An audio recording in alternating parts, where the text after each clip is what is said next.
Kilarigbo Live TV.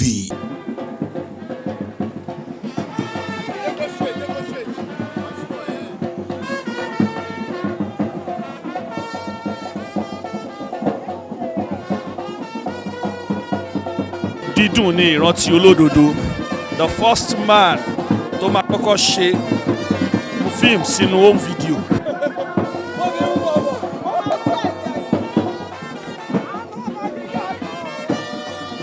We mourn him and we love him.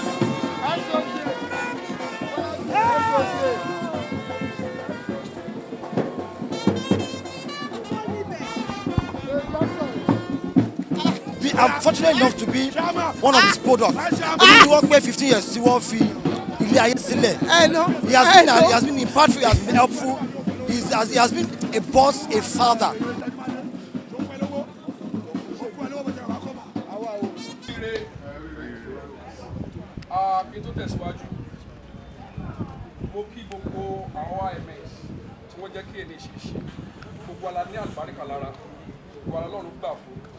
Ọlá tó ti lọ sókè lórí padà wálẹ̀ ẹ jẹ́ ká gbàdúrà fún wọn ní ìwàásù Jehovah Jésù Kristo Holy Saint Michael Ọlọ́run àkókò yìí à ń wọnú ọ̀rọ̀ rẹ lọ darapọ̀ mọ́ wa nínú méjì tá ó sọ jẹ́ kó wúlò nípa ayé wa Jésù Olúwa wa hallelujah hallelujah ó ní ìwàásù tí wọ́n kà fún wa yẹn ẹ bá mi kà máa.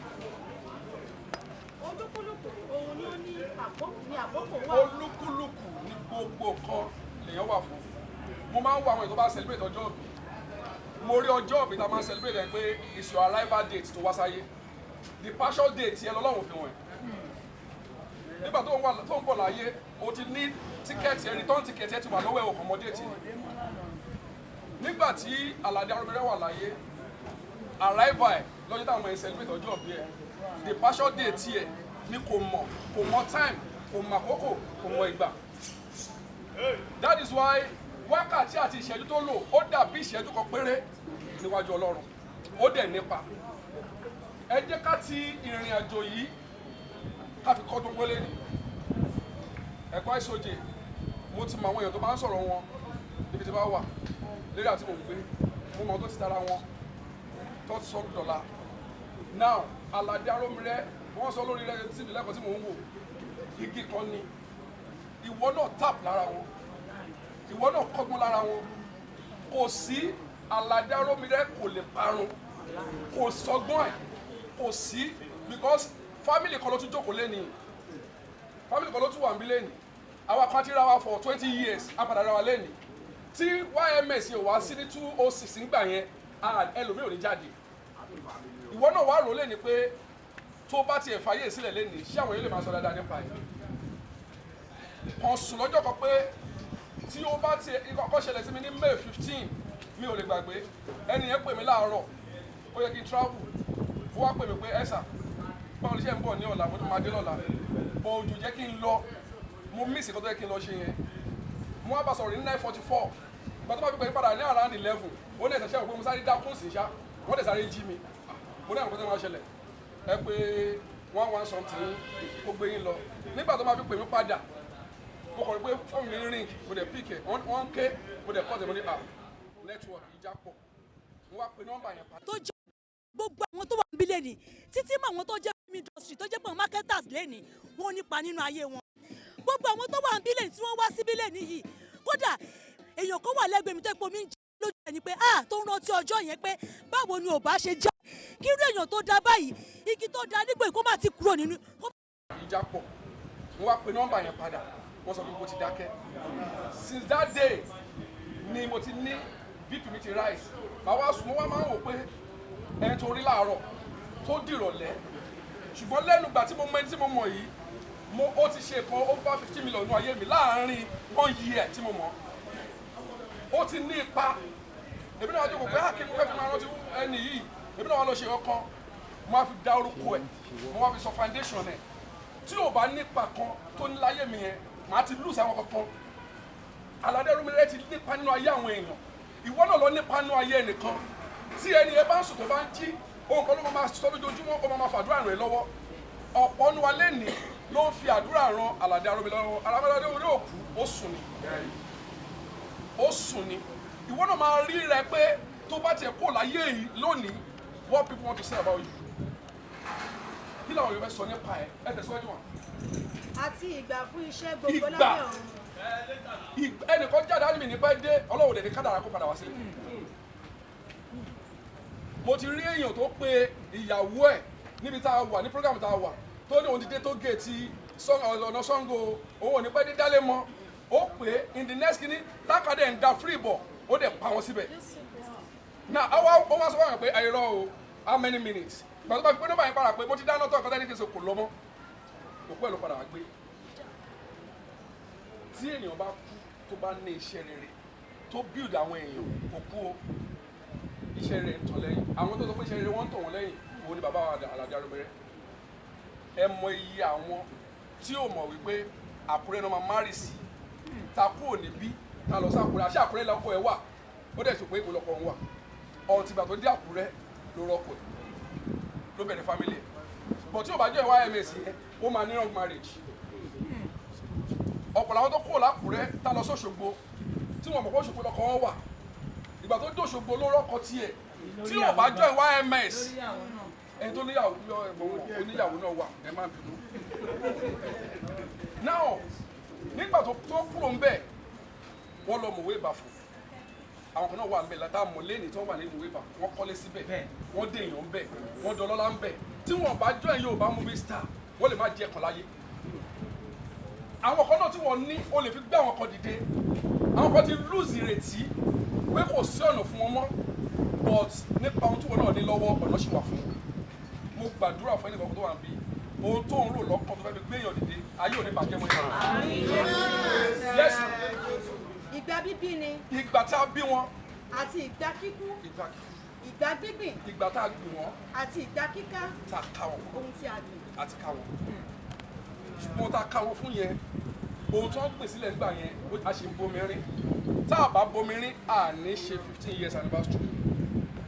ẹ wà bàbá yẹn sọ̀rọ̀ lẹ́fọ̀ọ́ wọn lọ́jọ́ tó wá síbi kan àwọn sọ pé wọ́n ẹni kan sọ pé ẹ̀ẹ́dì kí ni ò lè work o lójú wọn ni kò lè work bọ̀ lójú Ọlọ́run ni ó máa work ohun tí mo sọ fẹ́ nìkan ni ohun tí wọ́n ń wò lójú ẹ pé kò lè work yẹn lójú Ọlọ́run ló máa work. orúkọ mi ni Prophet Dr. E.O. Baruwa JP Baba Salitakumi à ń ṣe remembrance 15 years anniversary ọ̀gá wa Alade Aromire tí ó pé 15 years lénìí. Alade Aromire is a role model, is a father. Gbogbo kan ní wọ́n jẹ́ sí wa. Àwọn ló brought wa débi tá a dé báyìí nínú eré orí ìtàgé. Èèyàn tó dáa ni wọ́n. Wọ́n dàbí ọ̀pẹ tí gbogbo èèyàn tap lára wọn. A gbàdúrà pé kí Ọlọ́run kó fi ọ̀run kẹ́ wọn. Kó dẹ̀ bá wa dá wọn mọ́ sí àti ilé wọn sí. Lẹ́ẹ̀kan sí orúkọ mi ni Prophet Dr. E.O. Baruwa JP Baba Salitakumi. Náà ta ló mọ Radas? Olóhùn sọ̀rọ̀ lẹ́kọ̀ọ́ lóhùn sọ̀rọ̀ lórí rédíò. Ta ló mọ̀ kó lè sọ̀rọ̀ lórí rédíò? Fred, ta ló mọ Fred? Ta ló mọ àwọn àkàtà dúró? Èmi náà believe mo lè rí kankan ṣe nínú tíátà. As of today, èmi ni vice deputy governor of Ogun State Tampan. But mi ò rò lánàá. Mo máa sọ̀kan ní Ogun State. Mo tó bá ń tò ní 20 years kò lè kàn mí sà. Ṣùgbọ́n Ọlọ́run máa ń kádàrá àkọ́. Tó bá ń tò ní 20 years pẹ̀lú àwọn tó wà ní Ogun State yẹn, deputy governor lè kàn mí. Ọlọ́run dẹ̀ kádàrá àkọ́ láti ibìkan síbìkan máa padà kàn ẹ́. Mo gbàdúrà fún ẹnìkan tó ṣàmì oore tuntun ìyanu tó máa pẹ́ ẹnìkan kan. Ẹ jẹ́ ká dira wa mú. We can still make something, sir. Kábíyèsí, sir, you can still help us. The vision that man have, don't let it die. Lágbára Ọlọ́run, oore àti oore ọ̀fẹ́ Ọlọ́run ló máa bá wù wá gbé. Mo bẹ̀ wá, gbogbo adájọ́ YMS, ẹ má jà dúró, we still have a great vision. Ìran tá a ṣì ní sí wà lókè. Ibi tí wọ́n lè ṣe dé ni wọ́n ṣe dé yẹn. Wọ́n ti fà lé wa lọ́wọ́. Tá a bá wá mú iṣẹ́, Ọlọ́run padà bẹ́ẹ̀ lọ́wọ́ wa. That is God. Gbogbo wa ò lè parí iṣẹ́ kan náà. LTV àwọn kan wà ń bẹ̀ lánàá àwọn kan ò sí bẹ̀ mọ́ lẹ́yìn ṣùgbọ́n record written paper wọn ó wà lára àrò ògiri yẹn lórúkọ Jésù adára fún wa Jehovah Jésù Kristi Michael mímọ́ àti gbọ́ ọ̀rọ̀ rẹ à ń retí àánú rẹ yára àánú rẹ gbà lẹ́yìn prógrámù yìí májà jẹ̀bi Jésù Olúwa wa. الفاتح لما أغلق والخاتم لما سبق ناظر الحق بالحق والهدي إلى صراطك المستقيم وعلى آله حق القدر ومقداره العظيم سبحان ربك رب العزة عما يصفون والسلام على المرسلين الحمد لله رب العالمين. هذا وقف ولو هذا كنت الله تعالى ما فكي أكونسبيسي تي أفسو torí ẹni tí a ń ṣe ìrántí ọdún mẹ́ẹ̀ẹ́dógún rẹ̀ lónìí ọdún ní dísẹ́mọ̀ lọ́pọ̀ ẹni tá a lè gbàgbé láyé ni Muyideen Alade Aromire kí Ọlọ́run mọ́sẹ̀ bá forí jì.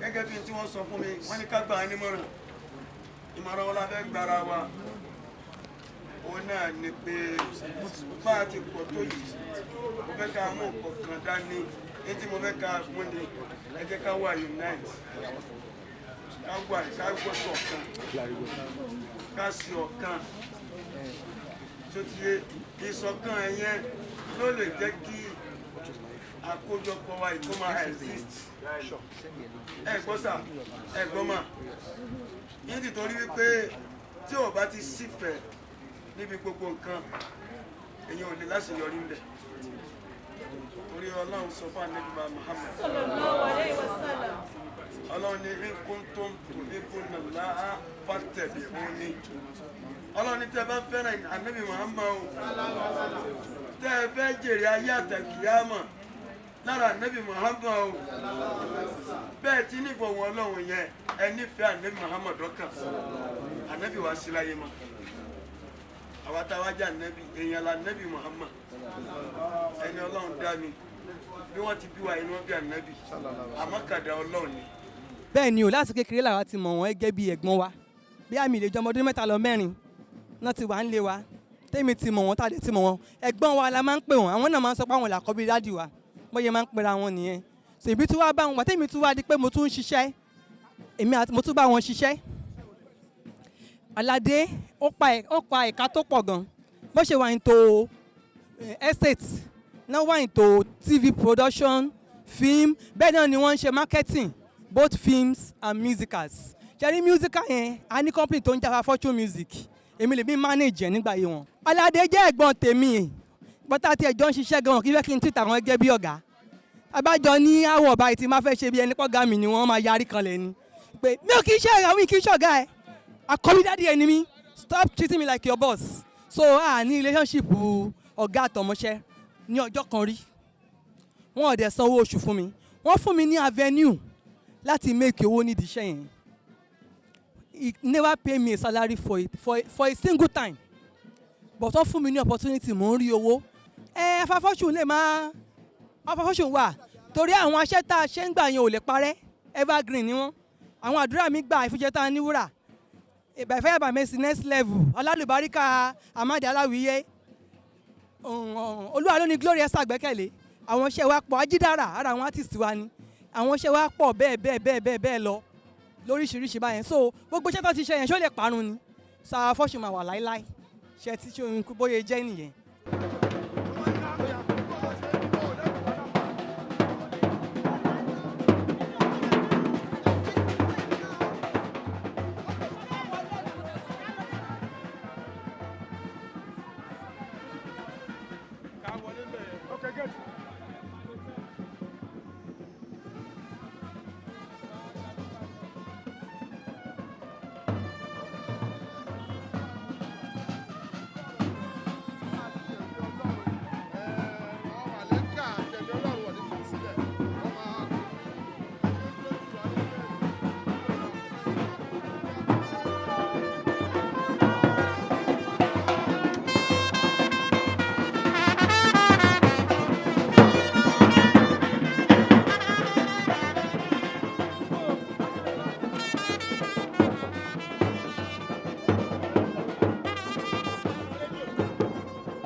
fọṣọ.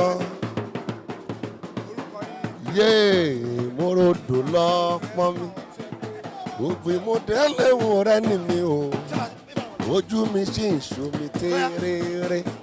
Ọmọọba Alálàdé Aromire. Àìsí ńlé rẹ o, ojú mi ṣomi téréré. Bàbá mi o, olójú àánú lágbárí. Àìsí ńlé rẹ, ojú mi ṣomi téréré.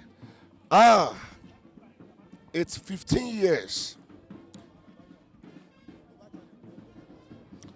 Orúkọ mi ni Ọba orin Ambassador Olúṣẹ́gun Dáramọ́lá Ajídára. Lágbára Ọlọ́run, mo jẹ́ ìkan nínú àwọn product ọmọọba Muyideen Alade Aromire. Lóòótọ́ nígbà tí a ò rí wọn mọ́, ó jẹ́ ìbànújẹ́ ọkàn fún wa. Ìbànújẹ́ ńlá ló jẹ́ o. Ṣùgbọ́n pẹ̀lú ògo Ọlọ́run, a wà ń bí léèrè láti máa celebrate wọn. Torí ọ̀pọ̀lọpọ̀ iṣẹ́ wọn tí wọ́n ṣe lẹ́ òkú nínú wọn lèmi wà o. Iṣẹ́ yẹn òkú o, ó yìn fọhùn sí. Tẹ́nikẹ́ni bá délé ní wípé òun nìkan kan ṣe pẹ̀lú Ajídára, Orísun mi ni mo wà yìí. A dẹ̀ dúpẹ́ lọ́wọ́ Ọlọ́run wípé Orísun náà ò bàjẹ́, Orísun náà ò gbẹ. Alade Aromire ò kú o, iṣẹ́ rẹ̀ ń fọhùn. I celebrate you. God bless you, sir. Tí n bá fẹ́ sọ̀rọ̀ nípa pípàdé ọmọọba Muyideen Alade Aromire, mi ò ní gbàgbé àti dárúkọ ènìyàn méjì. Ẹni àkọ́kọ́ kọ́ ló ń bá mi dẹlẹ̀ fún Dàpọ̀ Ọ̀ṣìn. Ẹni kejì fún Kẹ́bọ́lánìwá. Ẹ̀dá Ọlọ́run, ènìyàn Ọlọ́run ni wọ́n. Wọ́n jẹ́ èèyàn, àwọn ni wọ́n ṣokùnfà mímọ̀ tí mo mọ ọmọọba Muyideen Alade Aromire. Ìgbà tí mo dẹ̀ mọ̀ wọ́n, ìgbà yẹn ó lágbára gan-an. Bàbá máa ń ṣa nǹkan tó dáa láàrin ọ̀pọ̀lọpọ̀ nǹkan ni. So láàrin ẹ̀ ni mo ti láǹfààní láti wọ Alpha Fortune Music. Pípàdé wọn jẹ́ ìbùkún ńlá fún mi. Ó jẹ́ ìbùkún ńlá pẹ̀lú gbogbo nǹkan tó ṣẹlẹ̀, pẹ̀lú gbogbo báwọn yẹn ṣe sọ fún wọn gbà yẹn wípé ẹ má náwó lé Ajídára lórí, tẹ́ bá náwó lé lórí kò ní ṣe gbá, kò ní ṣàwo. Ó kù díẹ̀ kí bàbá yẹn papòdà. Ó dẹ̀ sọ fún mi, Ajídára mi bá ṣe jù báyìí lọ fún ẹ o. Àwọn báyìí náà sọ fún mi pé bàbá yẹn dárúkọ àwọn tó sọ di ọ̀la mo ṣèrántí ẹ̀ pé àwọn báyìí náà sọ fáwọn yìí pé káwọn má náwó lé mi lórí wípé àbíkú ọmọ ni máa jẹ́. Bọ̀ lẹ́nìí mo dàbíyè. Alade Aromire ṣe ò bàjẹ́ o. Ó yìn fọhùn, ayé rẹ̀ ṣe ń kówó le. Ṣàdúpẹ́ lọ́wọ́ lọ. Mo ń ṣe rẹ́kọ̀dù kan lọ́wọ́. Nínú rẹ́kọ̀dù yẹn mo wá sọ̀rọ̀ kan. Mo ní sùúrù tó lọ́jọ́ ni mo bá gòkè. Lẹ́yìn ìgbà tí Alade kú, ojú mi rí nǹkan tó pọ̀. Lẹ́yìn ìgbà tí Alade kú, mo fẹ́ pokùnso, mo fẹ́ para mi because mo rò pé ó ti tán. Ọjọ́ kan mo wá lálàá, mo wá rí Alade Aromire, mo rí wọn ní Republic of Benin. Mo wà ní border láti cross sí Republic of Benin. Mo jókòó sẹ́gbẹ̀ẹ́ títí báyìí. I was so wondering. Ẹni yẹn wá ń bọ̀, wọ́n ra súyà, wọ́n wá ń bọ̀. Ajídára, ìbí náà jókòó sí. Èèyàn burúkú ni ẹ, ṣé kò yẹ kó struggle. Wọ́n dáàdi mo ń try. Wọ́n dẹ̀ kọ́ ọbọ̀nù báàgì wọn. Wọ́n dẹ̀ fún mi ní gbogbo master iṣẹ́ mi. Wọ́n Ajídára gbà lọ́ máa kọrin. Go and be singing. Lójú àlá. Ṣé rí gbogbo nǹkan tó lọ́n bá ti ṣe fún yẹn, ó máa pẹ́. Tó bá pín tán gbé fún mi gbà yẹn, ó lè tán, mo lè kú sẹ́. But lẹ́ni, everything tí mo need lọ́nà wọn padà ṣe. Lọ́nà wọn padà ṣe fún mi. Mo dẹ̀ dúpẹ́ lọ́wọ́ Ọlọ́run. Ọ̀rọ̀ kan náà ló kárùn-ún, ó ní láhùlà wà láàkú wàtà. Ọlọ́run ṣeun, a dúpẹ́ lọ́wọ́ Ọlọ́run.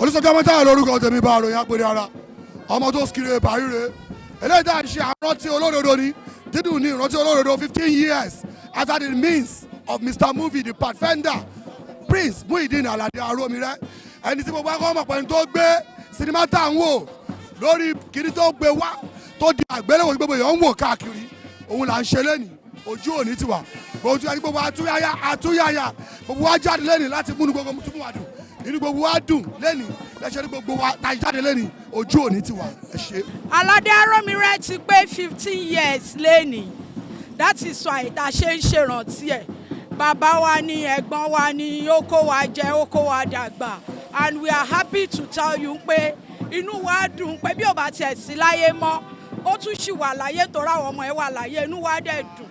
Orúkọ tèmi ni Olúwatáyọ̀ Ọládòṣù ọ̀gá wa ó ṣe ribiribi nínú ọ̀pọ̀lọpọ̀ àwa nítorí ẹ̀ ní gbogbo wa ṣe túyáyá láti wá ṣe ìrántí rẹ̀ wípé ó pé 15 years tí ó di olóògbé lẹ́ni.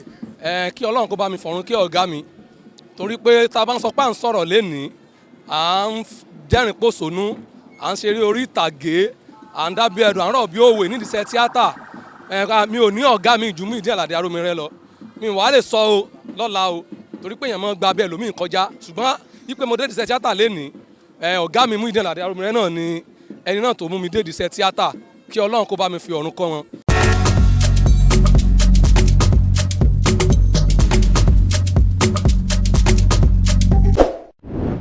Kilarigbo Live TV ìkànnì amúlùdún àkọ́kọ́ tó ń gbé àṣà àti ìṣẹ̀lẹ̀ Yorùbá lárugẹ. atagbantagba lóde tagbangba ló ti pápá tó ní kí ló ní tagbangba ó ṣe. àwọn gbàǹkọ́gbìn alárinrin ètò ọ̀dọ́ wa ló sodo sí. mo lè má lè sọ òyìnbó púpọ̀ but nínú Yorùbá tí mo ń sọ àwọn kan yọ Yorùbá ń bẹ̀. ṣe báwa náà kọ́ Ọlọ́run ọba ni kámú láti Kilarigbo Unlimited. Kilarigbo Unlimited ládùn ètò tí kò láfiwé. Alárakúàrà. orí ètò Alárakúàrà ní àwàyè lórí Kilarigbo TV. mo lo ata tomatoes àlùbọ́sà ẹyin mo lo carrot mo dẹ̀ tún fi hot dog náà sí. mélòó la fẹ́ kà nínú eyín adépèlé KPK kò gbọ̀kẹ́ Kilarigbo ló ń jẹ́ bẹ́ẹ̀ ká ṣe àkálẹ̀ àwọn ayẹyẹ lọ́nà tí ìgbàlódé léyìí tẹ́yìn ó sì gbádùn ẹ̀. ọba sọyún ọ̀rọ̀ jábẹ́sì padà ìwọ ni Olúwa wá fàyè mi ṣe yanu. Kilarigbo Live TV gbọ́ ń pa ẹ̀. fún ìpolówó ọjà tàbí àkálẹ̀ èyíkéyìí ayẹyẹ tẹ́ bá fẹ́ ṣe ìyún event coverage pẹ̀lú owó tí ò gani lára Kilarigbo Live TV ẹ̀rọ amóhùnmáwòrán tíá.